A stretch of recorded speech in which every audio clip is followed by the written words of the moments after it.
'n leeu. Daar's hy, so straks is 'n leeu hier op die radio gewees, Brendan Piper. Maar mense wat aan Survivor deelneem, is vir my ook sterk soos leeu's, maar mense wat ook dieselfde goed face, being on, it's not a survivor, but you must be a cameraman, carrying that stuff. They're the real survivors. Because there's also goggas and snakes. So, drie van kameraman, hè, maar ons gaan nou met een gesels, Derek Holt, is genomineer vir 'n Emmy. Dis ongelooflik. Derek, how's it going? Good, and yourself? Lekker man, sorry you were a bit on hold there. Derek No, Holt. it's all good. What a funny joke. Derek, congratulations. I just want to find out, where are you now? Where are you sitting? I'm at home in Sea Point in Cape Town. Okay, that was a short interview. We're jealous, so thank you for your time, Derek. So let's start at the beginning. Is it your first time nominated for an Emmy, or because you've guys been nominated before? I haven't actually. I started on the show in 2010, so it's been a long ladder to climb, and this is my first nomination. And I tell you, it's super exciting. It's really big, because I don't think people realize it. It's we love a SAFTA, but it's international, and especially behind the scenes. I think all people, especially shows like this, we're talking to celebrities normally, but even for your career, something like this, if you win this, I suppose it opens up doors, and no one can ever take it away from you. Yeah, I think so. I think it's a massive thing to win, especially as a South African on one of the biggest reality shows in the world. If any of us South Africans could take one of those home, it's a massive privilege and accomplishment, I think. Yeah, and then just for people as well. You guys working on the international survivors. How many have you done so far? I started in 2010, and we do 2 seasons back to back every year. So I've done about 20 seasons, but when you start as a cameraman, you start as an assistant and you work your way up. That's how the program works there. And so for many, many years, I learned the ways and became the best assistant I could be until I was eventually bumped up to be a camera operator. I see, it's hard work. And your camera is a normal... It's super hard work. Is a camera on the shoulder? Are you managing the jib? What camera are you using? No, I'm in the reality department, so the camera's on our shoulder for 10 hours of the day, and that camera weighs probably like 10 kilograms. Yeah, and then just conditions, nee? Because that's why I say, you guys are basically survivors as well. It's the same snakes and goggas and heat. Rain and chaos, and just with nature, how do you protect your gear? Is it just really special cameras as well, because anything can happen with these tropical islands? Yeah, the cameras are affected quite heavily, especially with the humidity and the moisture that then gets into the lens and the sensors and all that. But we have such a good team. The assistants actually is what makes the camera operator's life easier. They are always on a hot standby with lens cleaner or dust off or an umbrella or a rain jacket or something to keep the camera clean firstly and dry. And then when's the award ceremony? Just a date. So we've got like 10 seconds. The award is 20th of September. That's the ceremony. Oh, sure. We're holding our thumbs for Derek Holt. Hold it. And I want to give you a job on this show, but we can't afford you. Derek, enjoy Sea Point. No worries. Thank you. Privilege. Thank you, man. Thank you for your time. Okay, cheers. Bye. Okay, cheers. So ons gesels vanoggend, en dit is nou met 3 kameraoperateurs van die Survivor-reek se internasionale Survivor.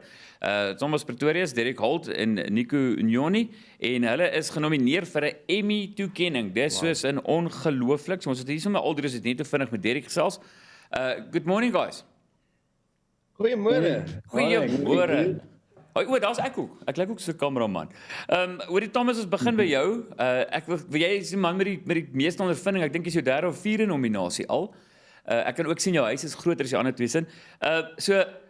Daai balke en al. So Thomas, vertel ons net 'n bietjie hoe lank werk jy al daar op en hoe dit gebeur? En ek weet jy het ingekom by een van die beste ek weet of 'n produksiehuis in Amerika, jy weet, maar daai jump van Suid-Afrika om op 'n internasionale roete te kom, net so 'n bietjie agtergrond van jouself. Ek dink nee, ek dink dit was maar net ek was in die regte plek op die regte tyd gewees. Ek het filmstudies gedoen en na 1 jaar het ek 'n ander kameraman ontmoet en ek het gehoor hy doen Survivor en toe ek dit weet, toe assisteer ek hom bloed, sweet en trane vir 8 jaar totdat ek op die show gekom het en ja, toe het ek maar net deurgedruk en nooit my afdaag gevat nie en altyd besig gebly daar en toe het ek my groot break gekry en begin skiet daarop en ja, nou is dit 19 seasons later.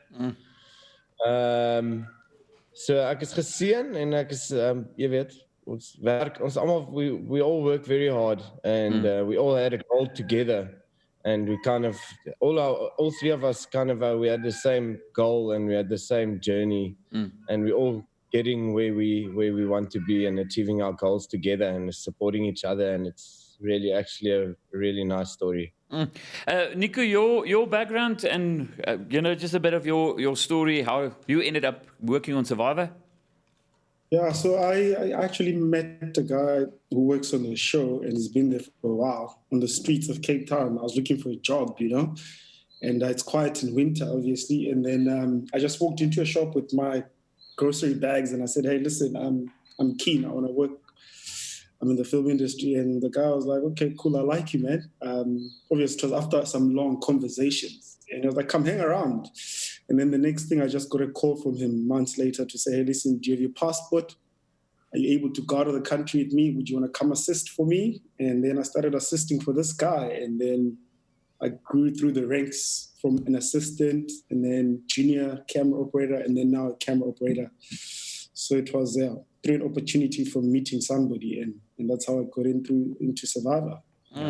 Derek, and actually the rest of the team as well. I mean, you guys are doing amazing work, and I actually just want to salute you because people always see the people in front of the camera getting all the glamour, but you guys are doing the hard work, especially when it comes to something like Survivor. So Derek, if you can maybe just elaborate a bit on what is a typical process when getting onto set, because people don't see. I mean, we've shown some of the visuals now to our viewers, but I mean, you guys get out of bed quite early in the mornings to go and set up. What is the setting up process like, and what is a typical daily routine for a cameraman? Well, the alarm clock goes off probably at about 3:30 in the morning if you're on the early shift. And your team of 3 congregate for a quick breakfast. And it's still pitch dark outside, where then you have to make your way to the jetty, jump on a boat, and depending on the conditions, it could take from 20 minutes to an hour and a half to get to where the contestants are actually staying on a neighboring island. And all this is happening in the dark. And once you get to that little island, you still then have to set up your gear, get your shoes on, make sure everything's prepped and fresh batteries. And it's a whole setup. It's a whole massive thing. It takes about an hour or so of the morning. Wow. So are you guys seen as the Iron Man of cameramen? Because that's why I say that we've heard from Derek the hours, but I want to find out some interesting stories, just a quick one. Maybe a snake bite, fell in love with one of the contestants, because sometimes they're really, really beautiful. We don't go there. So any interesting stories? Let's start with Derek. Any interesting stories? Sure. I haven't been affected by any of the wildlife out there. I know a couple of guys in the past have been bitten quite badly by scorpions just whilst trying to, they put their hand in their backpack trying to fill up the bladder for water, and as they've put their hand in, the scorpion has nailed them, and they've had to be been sent back to base camp for recovery. Plenty of stories though. Hey, Thomas, stories al by jou, want jy's nou al gesou daar. Nee, yes man, baie stories.